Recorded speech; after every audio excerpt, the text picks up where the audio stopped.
나라와 권능과 영광이 영원히 아버지의 것입니다. 아멘. 오늘 예배를 통해 하나님께서 우리에게 주시는 말씀 누가복음 15장 11절에서 24절까지 말씀입니다. 살아계신 이 하나님의 말씀을 김신혜 자매가 낭독할 때 하나님의 음성을 들으시기 바랍니다. 또 이르시되 어떤 사람에게 두 아들이 있는데 그 둘째가 아버지에게 말하되 아버지여 재산 중에서 내게 돌아올 분깃을 내게 주소서 하는지라. 아버지가 그 살림을 각각 나누어 주었더니 그 후 며칠이 안 되어 둘째 아들이 재물을 다 모아가지고 먼 나라에 가 거기서 허랑방탕하여 그 재산을 낭비하더니 다 없앤 후 그 나라에 크게 흉년이 들어 그가 비로소 궁핍한지라. 가서 그 나라 백성 중 한 사람에게 붙여 사니 그가 그를 들로 보내어 돼지를 치게 하였는데 그가 돼지 먹는 쥐염 열매로 배를 채우고자 하되 주는 자가 없는지라. 이에 스스로 돌이켜 이르되 내 아버지에게는 양식이 풍족한 품꾼이 얼마나 많은가. 나는 여기서 줄여 죽는구나. 내가 일어나 아버지께 가서 이르기를 아버지, 내가 하늘과 아버지께 죄를 지었사오니 지금부터는 아버지의 아들이라 일컬음을 감당하지 못하겠나이다. 나를 품꾼의 하나로 보소서 하리라 하고 이에 일어나서 아버지께로 돌아가니라. 아직도 거리가 먼데 아버지가 그를 보고 측은히 여겨 달려가 목을 안고 입을 맞추니 아들이 이르되 아버지, 내가 하늘과 아버지께 죄를 지었사오니 지금부터는 아버지의 아들이라 일컬음을 감당하지 못하겠나이다 하나. 아버지는 종들에게 이르되 제일 좋은 옷을 내어다가 입히고 손에 가락지를 끼우고 발에 신을 신기라. 그리고 살진 송아지를 끌어다가 잡으라. 우리가 먹고 즐기자. 이 내 아들은 죽었다가 다시 살아났으며 내가 잃었다가 다시 얻었노라 하니 그들이 즐거워하더라. 아멘. 하나님의 말씀입니다. 하나님, 오늘도 여기 있는 우리 각자에게 그리고 우리에게 또 이 사회 이 땅에 하시는 음성을 잘 알아듣게 하옵소서. 그러기 위하여 우리가 겸손히 영의 마음을 눈을 열고 당신 앞에 잘 머물러 있을 수 있도록 집중하도록 성령께서 우리를 인도하고 지켜 주십시오. 주 앞에 우리의 예물을 정말 예물을 드리는 마음과 정성으로 드립니다. 그러므로 그것이 사용되는 모든 곳에 당신의 평화와 사랑이 있게 하시고 우리가 그곳에 함께 머물러 그 찬양을, 그 사랑을, 그 위로를 보게 하옵소서. 예수님의 이름으로 기도합니다. 아멘. 탕자의 비유, 기다리시는 아버지의 비유, 너무나 잘 아는 말씀입니다. 둘째가 집을 떠나면 고생할 걸 아버지는 아셨겠지요. 이 세상에서도 집 떠나면 고생인데 더군다나 이 아버지의 집, 모든 것이 완전한 그 아버지의 집을 떠나면 그 아이가 고생할 걸 너무나도 뻔한데 근데도 허락하셨단 말이에요. 우리가 왜 때려서라도 말려야 된다, 잡아야 된다 이런 말도 하는데 아버지는 그냥 떠나 보내셨거든요. 왜 그것을 허락하셨을까? 허락하지 않으면 이 아들이 돌아올 수 있는 기회를 아예 얻지도 못할까 봐. 떠나야 돌아올 수 있을 거란 걸 아버지가 아셨기 때문이지요. 왜냐하면 이 아들은 몸은 그 집에 있는 것 같았지만 이미 다 떠나 있었거든요. 그래서 자기가 그 재산 달라고 그러고 아버지가 줬을 때 어떻게 합니까? 13절 보면 아버지가 주자마자 며칠이 안 돼서 살다가 꽤 오래 살았을 텐데 떠나려면 준비도 필요할 텐데 이미 준비가 다 된 모양이에요. 며칠도 안 돼가지고 재물 다 모아서 먼 나라로 아버지 집에서 멀리 떨어져 간 것이죠. 지긋지긋하다는 것입니다. 너무 싫고 나 빨리 여기 떠나야 되겠어 라고 하고 떠나간 거죠. 그래서 그렇게 얘기하죠. 이 둘째가 아버지 집으로 돌아오기로 마음 먹고 돌아오려고 내디딘 첫 걸음은 바로 아버지 집을 떠나던 바로 그 첫걸음이다. 이렇게 말합니다. 아버지 집에서 떠날 때 이미 돌아오게 돼 있는, 돌아오고 나니까 그랬다라고 말하지요. 그러면 아버지는 그 아들이 돌아올 것도 알고 계셨을까? 떠나면 고생할 거는 분명히 알고 계셨는데 이 아이가 떠나면 틀림없이 100% 돌아온다라고 알고 계셨을까? 그러지는 못하셨죠. 이 말씀은 비유고 우리가 현실로 봐도 아버지를 떠난 모든 그 자녀들이었던 자들이 다 아버지께로 돌아갑니까? 그러지는 않거든요. 그러니까 떠나면 고생일 거라는 것은 100% 아셨지만 돌아올 거라는 것을 100% 알고 계시진 않았습니다. 간절히 바랐지만 꼭 돌아왔으면 하는 그런 간절함이 있었지만 돌아올 거라는 걸 확실히 알진 않으셨죠.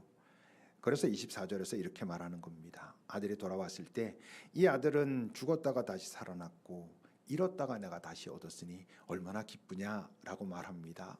저 말은 내 아이가 내 집을 떠났을 때 죽을 수도 있었다는 것이죠. 영원히 잃어버릴 수도 있었는데 그 아이가 죽지 않고 돌아와서 내가 잃어버리지 않을 수 있어서 저 아이가 돌아왔기 때문에 너무 기쁘고 안도한다. 이런 말씀이거든요. 돌아오지 않을 수도 있었던 겁니다. 그러면 만약 안 돌아왔으면 어떻게 되는 걸까? 그 아이가 그렇게 떠나가지고는 안 돌아왔어. 안 돌아왔으면 어쩔 수 없는 거죠. 방법이 없는 것입니다. 안 돌아오면 아버지 집으로 안 돌아왔으니까 거기서 죽었겠죠. 그러면 또 아니 그 아버지는 하나님은 사랑이라며 안 돌아올 수도 있고 안 돌아오면 다른 방법은 없으면서 그냥 내보낸다고? 이제 이게 우리가 보통 창세기의 그 선악과 이야기, 타락하는 이야기 할 때 이제 갖게 되는 그런 의문, 질문, 고민과 이제 좀 다 있지만 오늘 그런 얘기를 할 건 아니고 어쨌건 그 아버지는 사랑임에도 불구하고 그 아이가 돌아오지 못할 가능성도 있다는 걸 알면서도 보내셨다. 어떻게 그럴 수 있을까라고 말하지만 실제는 그가 사랑이시기 때문에 그런 것입니다. 왜? 진짜 사랑의 엑기스, 진짜 사랑의 본질은 거기에 빠질 수 없는 건 자유이거든요. 자발성.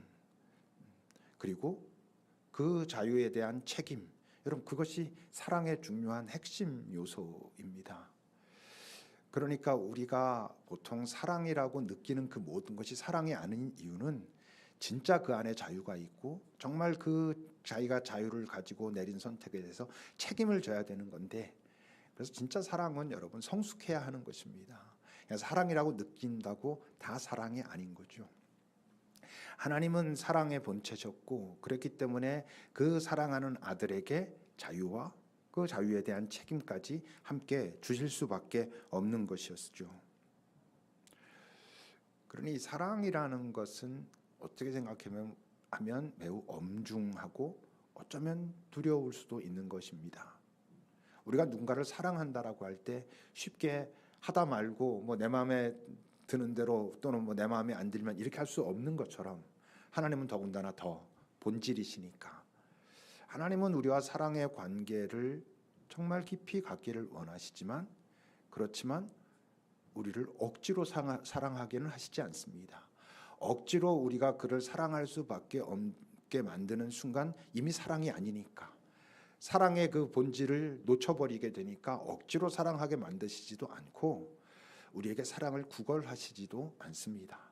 한뜻 보면 좀 구걸하시는 것 같긴 한데 끝까지 구걸하시지는 않는 거죠. 우리에게 충분히 그것을 말씀하시지만 우리가 끝까지 노 하면 알겠다. 네 선택대로 될 것이다 라고 하신다는 의미에서 하나님의 사랑은 우리가 그분은 사랑이니까 우리가 하나님은 사랑이니까 할 때 빠지는 오류가 좀 편해 보이다가 조금 쉬워 보이다가 좀 대충 하다가 조금 소홀해도 되는 것 같이 느낄 수도 있지만 그 사랑은 소홀히 해서는 할 수도 없고 사실은 받을 수도 없는 그런 사랑인 것이죠.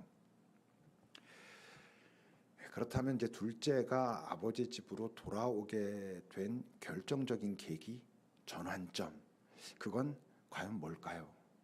그 둘째는 어떻게 해서 아버지 집으로 돌아가자 결정하고 돌아오게 됐을까? 언뜻 생각하면 이제 그가 망했기 때문이라고 우리가 이제 생각할 수 있습니다. 13절 뒷부분부터 보면 이제 그렇게 떠나가 가지고는 거기서 허랑방탕하게 재산을 낭비하다가 다 없어지고 그다음에 나라의 흉년이 들었을 때 이제 비로소 궁핍해졌다. 저렇게 궁핍해졌으니까 아버지께로 돌아갔지라고 생각할지 모르지만 많이 가지고 놀 때는 그냥 까먹고 있다가 궁핍해지니까 돌아갔지. 나쁜 놈이야. 하여튼 애가들이 철이 없어. 이렇게 생각할지 모르지만 망해서 돌아갔겠습니까? 망했다고 다 아버지를 기억하고 돌아가나요? 이 비유잖아요, 지금. 이 땅에 사람들이 뭔가 잘못돼서 망하면 다 아버지께로 기억하고 그렇게 돌아가나요? 그렇지 않고 더 나빠지는 경우도 있고 달라지는 경우도 있고 다양한 가능성들이 있거든요. 이 둘째가 아버지께로 돌아가게 된 그 아주 가장 핵심적인 전환점은 망한 게 아니라 망한 그때 아버지를 기억해낸 것입니다. 17절은 그래서 이렇게 말하죠. 그때 망했을 때 그가 아버지를 기억하면서 스스로 돌이키면서 아버지에게는 풍성함이 있고 거기엔 품꾼조차도 정말 풍성한 것을 내가 봤는데 내가 그것을 아는데 내가 여기서 좀 이렇게 살다가 자칫 죽겠구나 하고 있는 것입니다. 아버지가 그 아들에게 주신 것은 원래 뭐였을까? 여러분 12절을 보십시오. 둘째가 아버지에게 말합니다. 아버지 가진 재산 중에서 결국 내게 주실 거 있지 않습니까? 그거 주십시오. 그래서 아버지가 그것을 주었습니다. 비유입니다. 그러니까 우리가 그냥 비유로 언뜻 내용만 볼 때는 뭐 돈도 주고 뭐 물질 이런 것들 줬을 것 같은데 이 아버지가 주신 것은 아버지가 가지고 계신 것, 아버지의 것을 줬을 거고 그 아버지가 주시는 게 그 집 밖에 나가서 사용하는 그 돈, 재물 이런 것들이었을까? 여러분 궁극적으로 이 아버지가 주신 것은 아버지가 가지고 있는 것이고 아버지가 가지고 있는 그것은 아버지에게만 있었던 것이고 그것을 우리로 말하면 그분의 생명, 그분의 평화, 그분의 사랑, 그 사랑을 알 때 갖게 되는 안도감 이런 것을 그분은 주시는 분인 거죠. 그분에게서 자녀들이 받는 것은 바로 그런 생명과 평화와 영원과 다 있는 그런 위로와 안도를 얻는 것입니다. 이 세상에는 없는 것, 집 밖에 나가서는 암만 찾아도 그 밖에서는 찾을 수 없는 것.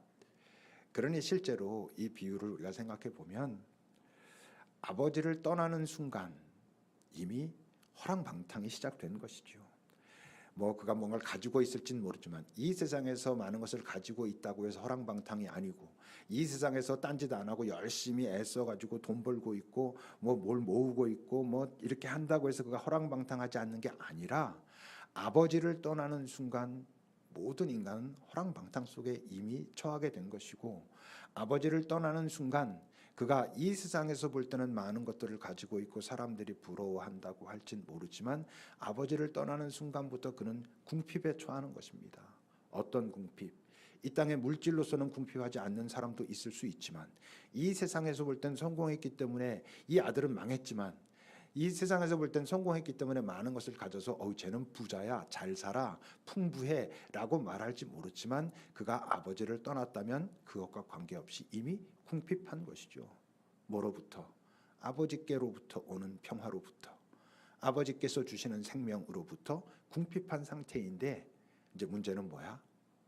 이 세상이 눈에 보이는 것이 훨씬 강렬하게 우리에게 다가오니까 그 궁핍을 깨닫지 못하고 사는 것이죠. 깨닫지 못하고 살다가 망하면 이 세상의 질서에서 망하면 이제 그것을 깨달을 가능성은 조금 더 많지만 그걸 유리하다는 표현이 적당하지는 않지만 이 세상에서 망하고 나면 야 이거 내 인생이 뭐지? 내가 정말 뭘 의지해야 되지? 할 수 있을지는 모르지만 여러분 이 땅의 성공과 실패 그것과 관계없이 아버지를 떠나는 순간 모든 인간은 이미 궁핍해지기 시작한 것이죠. 그런데 이 아들 같은 경우는 망하고 나니까 비로소 그 궁핍했다는 것이 더 자각 위로 올라오고 내가 이렇게 살면 안 되는데 풍성한 풍부한 분이 계시지라는 것을 기억해 냈다는 거죠.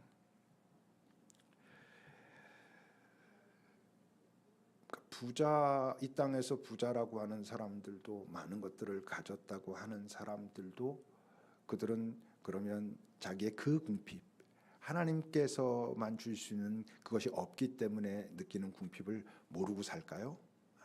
가끔 느끼죠.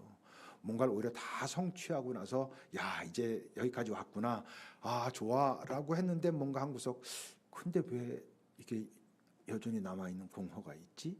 이게 순간순간 우리에게 있거든요. 문제는 이제 뭐냐면, 그런 궁핍을 우리가 전혀 못 느끼는 것이 아님에도 불구하고 그 궁핍이 올라올 때 그것을 잡을 수 있는지, 아 이게 뭔가라고 그 안으로 들어갈 수 있는지, 더군다나 더 들어간 다음에는, 그 다음엔 정말 돌이킬 수 있는지, 이거 내가 이 땅에서 이렇게 열심히 하고 이 땅에서는 사람들이 나를 부럽다고 할 만큼 많은 것을 가졌음에도 불구하고 내 채워지지 않는 이 부분은 과연 뭐로 채울 수 있을까를 진지하게 고민하고 그것을 찾아 나서는, 그것이 이제 중요한 것이죠. 그래서 아까 그 둘째가 이제 망하고 난 다음에 스스로 돌이키면서, 아 우리 아버지 집에는 품굿도 풍성한데 난 이러다 죽겠네 할 때 스스로 돌이켰다라는 말을 영어 성경은 이렇게 기록합니다. He came to his sense.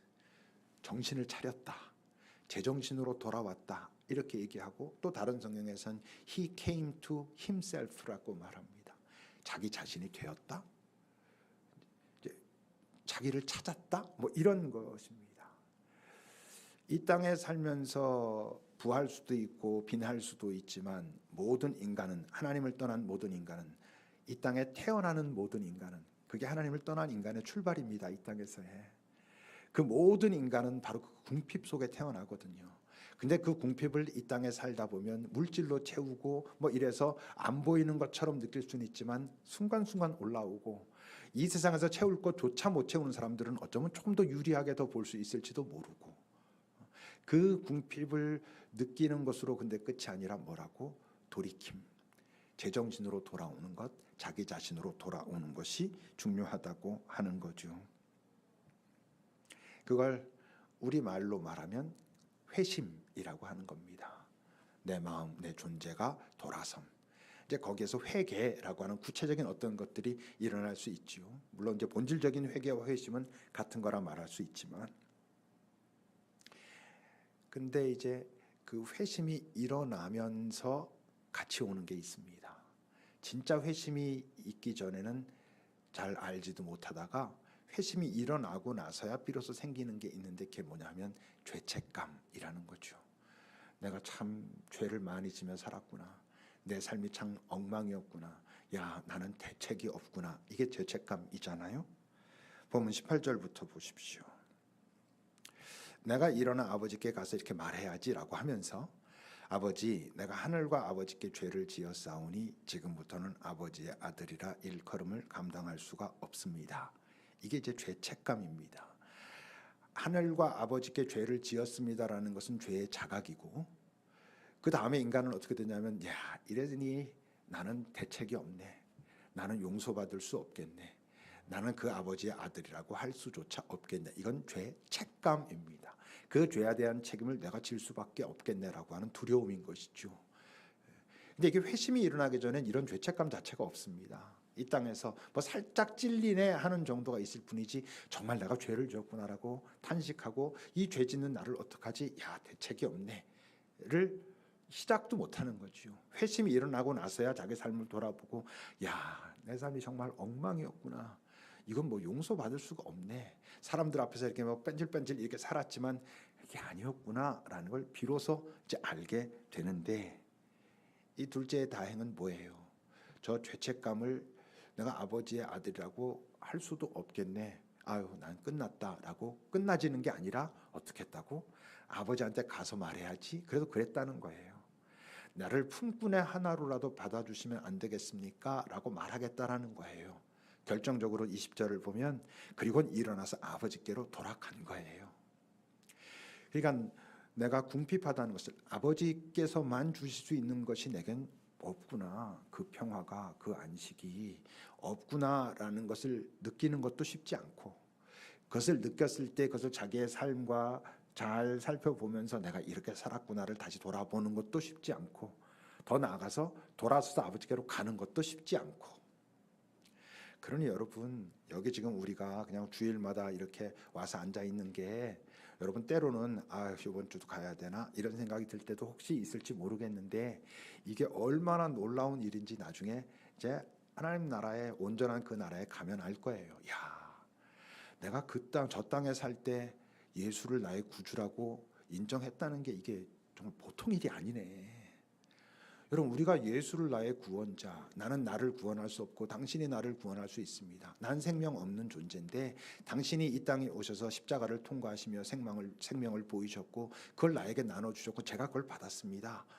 여러분, 이게 보통 일이 아니라는 걸 이제 나중엔 우리가 알게 될 거예요. 그러니 그걸 지금 알면 이 시간 여기서 드리는 예배가 큰 감동과 감사가 넘치는 이제 참 예배가 될 수 있는 것이죠. 그가 이렇게 돌아왔는데 그때 이제 아버지는 어떻게 하십니까? 그 20절 뒷부분을 보면 아직도 거리가 먼데 아버지는 그를 보고 측은히 여겨서 달려가서 목을 안고 입을 맞췄다. 하나님을, 이 긴 성경책, 이 두꺼운 성경책에서 하나님을 설명할 수 있는, 가장 잘 설명할 수 있는 한 문장을 뽑아라 그러면 아마 이 문장일 겁니다. 그는 내가 당신을 기억하고 당신께로 나아갈 때 아직도 거리가 먼데 아버지가 그를 알아봅니다. 우리가 보통 하는 말로 목이 빠지게 기다리신 거예요. 밖에서 목 빠지게 기다리다가 멀리서도 알아보시는 거야. 여러분, 그 아들이 밖에 나가서 살고 지금 진짜 완전 실제적으로도 궁핍해 져가지고 돌아온 아들이 얼마나 그 몰골이 옛날과 달라졌겠어요. 그래서 아버지는 알아보는 거예요. 아버지는 그것을 알아봅니다. 기다리시는 아버지지요. 그리고 측은히 여기십니다. 이 측은히 여김이 없으면 우리는 그 아버지께로 돌아갈 수가 없어요. 아까 말했던 그 죄책감을 해결할 수 있는 방법이 없어요. 죄책감을 해결할 수 있는 근거는 그분의 긍휼이거든요. 그분이 우리를 불쌍히 여기시니까 우리가 그런 죄책감에도 불구하고 난 자격이 없는데 라는 생각에도 불구하고 그분께로 갈 수 있는 거고, 그분이 달려 나오십니다. 저 달려 나오신다는 건 마치 아들이라고는 그 하나밖에 없는 것처럼, 집에 99마리가 남아 있어도 잃어버린 한 마리가 소중해서 찾아낼 때까지 찾아다니시는 것처럼, 9개의 드라크마가 있어도 잃어버린 1개의 드라크마를 찾기 전엔 내가 절대로 가만히 앉아 있을 수 없어 라고 찾아 나서는 것처럼 달려 나오시는 그 아버지가 목을 안고 입을 맞춥니다. 모든 것을 회복시키는 그런 아버지죠. 와서 너 어떻게 살았냐, 너 어디 한번 따져보자 이러시질 않는 거죠. 질문하지 않습니다. 꾸중도 하지 않습니다. 왜 그런 줄 알아요? 아시거든. 집 떠나면 다 엉망으로 살 거라는 거 아십니다. 여러분, 사실 돌아온 아들이 하나뿐이겠어요? 여기선 이거 하나를 비유로 하지만, 근데 돌아온 놈들마다 다 어땠어? 어떻게 살았는지는 말하지 않아도 다 알아. 어떻게 살았어? 엉망으로 살았어. 그냥 난장판으로 살았습니다. 허랑방탕하면서 살았던 것이죠.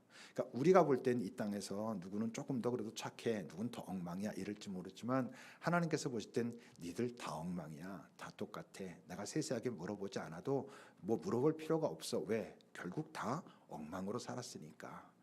그러니까 뭐 꾸중하시지 않습니다. 왜?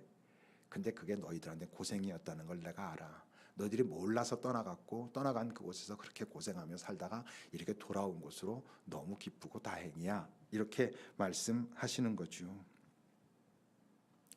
다 묻고 다 따지자고 하면 우리가 못 돌아가죠.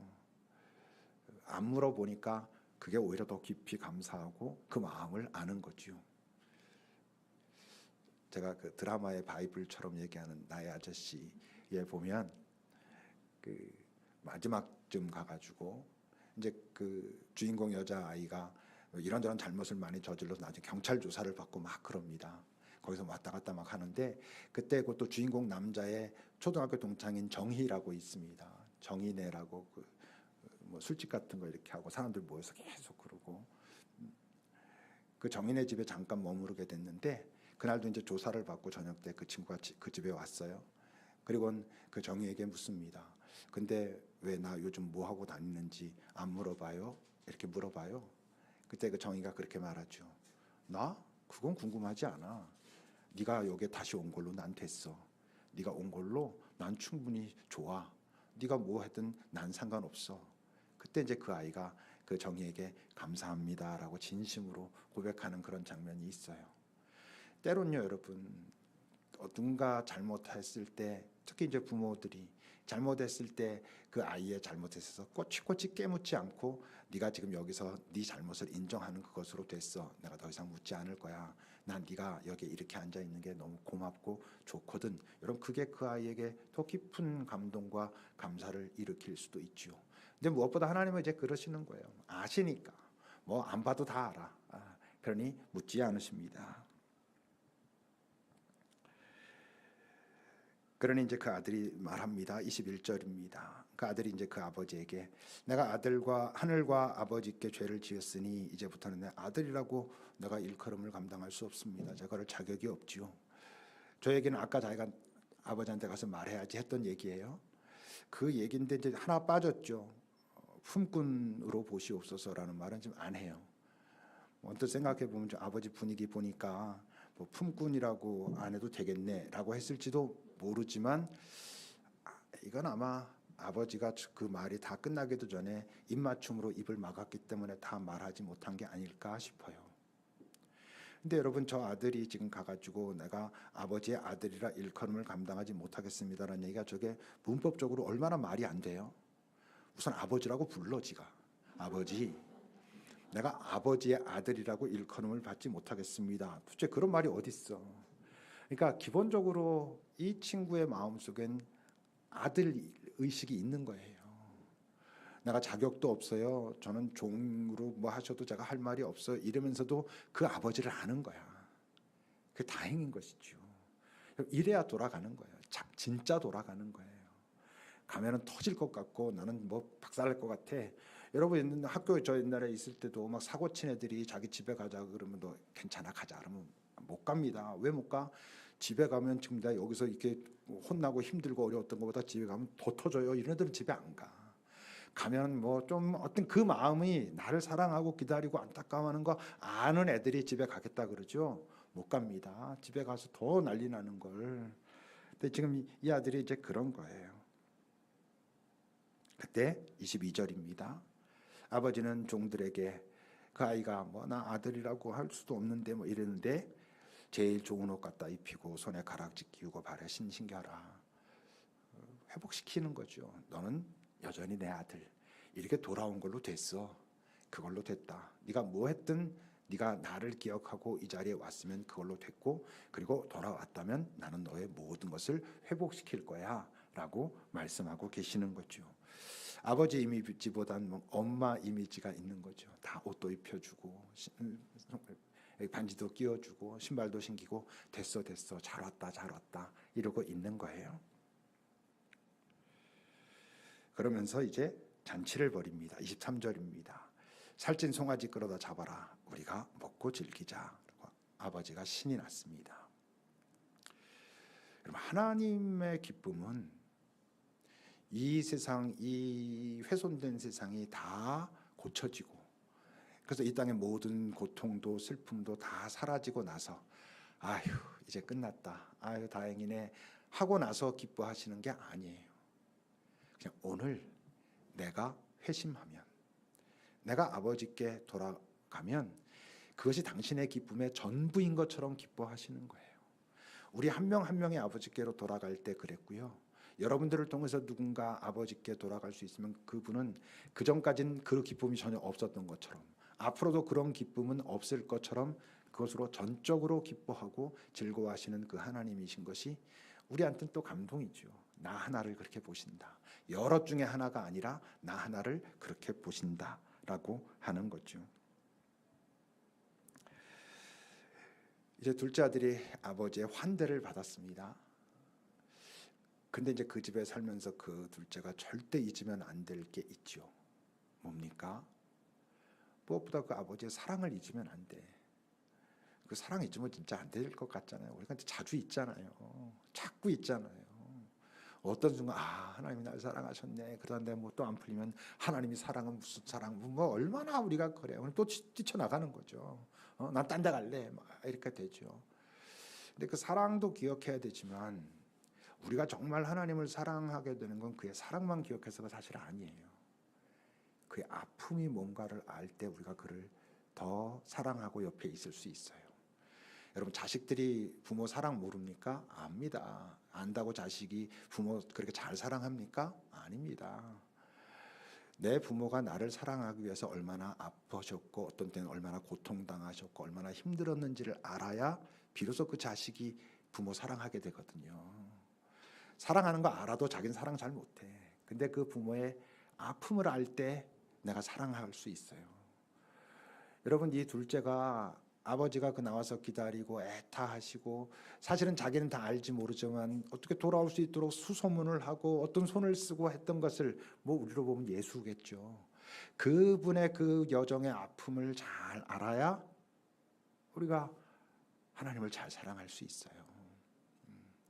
근데 그걸 놓치면 이제 또 뛰쳐나간다니까. 근데 그의 사랑도 알고 그의 아픔도 알아야 되지만 또 잊으면 안 되는 게 있어요.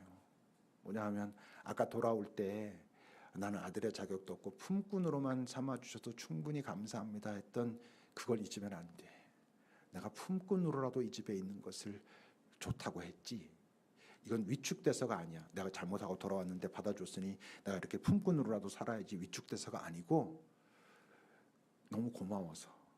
근데 고마움과 함께 너무 죄송해서 내 살았던 삶이 어떤 삶인지 아는데 그가 나를 온전히 회복시켜 주셨다는 것이 너무나 고마워서 이걸 이제 보통 감사와 죄송함이 섞인 걸 황송함이라고 하고 사도 바울은 그걸 뭐라 그랬냐면 빚진 자의 마음이라 그랬어요. 그분이 나를 이렇게 사랑하시고 회복시키시고 또 나와 뭔가를 함께 하고 싶으시다는 것이 얼마나 다행이고 좋은지 제가 이렇게 빚진 마음으로 삽니다. 내가 종으로 삽니다. 그 사람은 맨날 내가 그리스도의 종 이렇게 말했잖아요. 예수님은 나의 친구요. 그런데 그 사람은 내가 당신의 종입니다. 근데 거기에 깊은 감동이 있었어요. 그 종입니다라고 말하는 것은 나를 구원하신 그분의 사랑 그리고 나를 기다리신 그분의 아픔과 그 모든 것들을 담은 것이죠. 이제 나도 뭔가 조금 해야지 뭐 이런 거. 만약 여러분 이 아들이 와서 보니까 뭐 묻지도 않아. 꾸중도 안 해. 뭐 다 다시 회복시켜줘. 뭐 나 옛날에 내 거 다 가져갔는데 또 내게 뭐 있는 것 같아. 막 그러니까 야 이건 뭐 내가 뭘 어떻게 해도 무조건 나는 다 괜찮네. 내가 그러니까 이 집에 뭐 상속자 아들 맞네. 이러면 어떨 것 같아요? 얼마 안 가서 또 나가. 그러면요 이게 또 뭔가 답답하고 아 이게 내 마음대로 다 해도 되네 이러면요 또 나간다니까요. 근데 오늘 본문에 보면 그 종들이 있어요. 그 아버지는 온전한 분이시고 근데 그 집에도 종이 있어가지고 계급이 있어서 누구는 그 종을 부리고 누구는 그냥 그 종을 맨날 주인을 수발 들고 이런 거란 말이에요. 종이란 게 원래 그런 거잖아요. 어쩌면 여기 종이라고 표현되고 있는 이 사람들은 먼저 나갔던 그래서 먼저 돌아온 앞에 비유로 말하면 99마리의 양 같은 9개의 드라크마 같은 그런 사람들인지도 몰라요. 자기네들은 종으로 이렇게 하고 있지만 실제로는 먼저 나갔다 먼저 돌아온 아들들, 딸들, 그 자녀들. 그래서 여러분 그 23절과 24절을 보면 살찐 송아지 끌어다 잡아라 우리가 먹고 즐기자라고 할 때 저 우리는 누구예요? 나와 돌아온 둘째도 있지만 그 종들이라고 지금 불리고 있는 그들 모두가 함께 즐기자라고 말씀하시는 거예요. 내 아들은 죽었다 다시 살아났고 잃었다 다시 얻었으니 내가 참 기쁘다 그랬을 때 그들이 즐거워해. 마치 자기 일처럼. 왜 저들이 자기 일처럼 저렇게 즐거워하냐면 자기도 저런 경험이 있거든. 나도 저 둘째처럼 저렇게 돌아왔을 때 내 아버지가 얼마나 즐거웠는지 그때 봤고 이제 내가 돕는 자로 품꾼처럼 살지만 아들로서. 그러니까 거기 함께 기뻐해. 당연히 그 잔치에도 같이 참석해가지고 같이 기뻐해. 그를 격려하고 자기네들의 마음을 나누고 아버지의 사랑이 어떤 건가 그렇게 같이 나누고 아버지가 널 기다리면서 얼마나 아파하셨고 얼마나 널 기다리셨는데 얘기하면서 우리 앞으로 같이 잘해보자. 품꾼처럼 근데 진짜 아들이니까 진짜 딸이니까 라고 하는 거죠. 여러분 이 비유 속에서 진짜 종처럼 사는 사람 하나 있어요. 첫째 아들이죠. 첫째 아들은 아들임에도 불구하고 진짜 종처럼 살아가고 있는 거예요. 다음 주에 우리가 살피겠지만, 여러분, 우리가 돌아오고 나면 압니다. 아버지께로 돌아오고 나면, 여러분들이 돌아왔다면 알아요. 우선은 뭘 아냐 하면, 이게 본래 내가 있어야 될 자리구나. 나는 본래 이런 존재구나. 내가 하나님의 사랑받는 자, 하나님의 생명 가진 자로 영원의 존재라는 것이 내가 본래 내 존재인 게 맞구나라는 걸 알고요. 그리고 내가 여기에 이렇게 아버지 집으로 다시 돌아오기까지 이 길을 여시느라, 이 길을 만드시느라 내 주 예수님이 참 많이 고생하셨구나. 그래서 그분이 이 땅에 오셨구나. 그 길을 여셨구나. 내가 길이라고 말씀하시면서 길인 나를 밟고 가라 말씀하시고, 결국 내가 그분의 그 여러 고난과 아픔을 통과하면서 나 여기까지 왔구나. 이걸 여러분 아는 거죠. 대림절은 여러분 오신 예수를, 또 오실 예수를 기대하고 기다리는 계절이라고 하는데, 특히 잊지 말아야 될 게 뭐겠어요? 내가 지금 그분을 새롭게 기다릴 수 있는 건 그분이 날 위해서 참 많이 애쓰셨구나. 그래서 내가 내 품꾼의 하나로 보소서라고 하는 이 진짜 깊은 감동과 감사의 마음을 가지고 아버지 앞에 있고 내가 지금 여기서 예배하는구나. 이렇게 되는 것이죠. 기도합시다. 여러분들은 다들 잘 돌아오셨는지요? 잘 돌아오셨기 때문에 돌아오기 전에 살았던 그 삶을 하나님 앞에 참 죄송해하고, 그러나 그것 때문에 주눅드는 게 아니라 그런 나를 이렇게 온전히 회복시킨 그분께 대한 감사가 있으므로 주눅들어서가 아니라 정말 깊은 감사로 인하여 빚진 자의 마음을 가지고 이 땅을 살아가고 있는지 여러분 한번 살펴보시지요.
하나님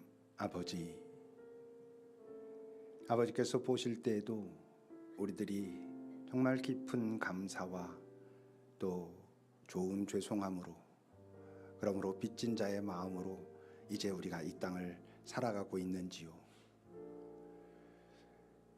여전히 빚진 자가 아니라 마치 빚을 받아야 되는 것처럼, 아버지 왜 내게 주어야 될 분깃을 달라는데 안 주냐고, 다른 사람들은 다 받았는데 왜 나만 안 주냐고 그렇게 땡깡을 부리며 있지는 않은지, 안 줘도 뛰쳐나가고 줘도 뛰쳐나갈 준비만 하고 있는 것은 아닌지, 우리가 이 대림절 내가 아버지께로 돌아오도록 길을 만드신, 길을 닦으신, 길이 되신 예수를 기다리는 이 시절에 다시 한번 잘 돌아보게 하옵소서.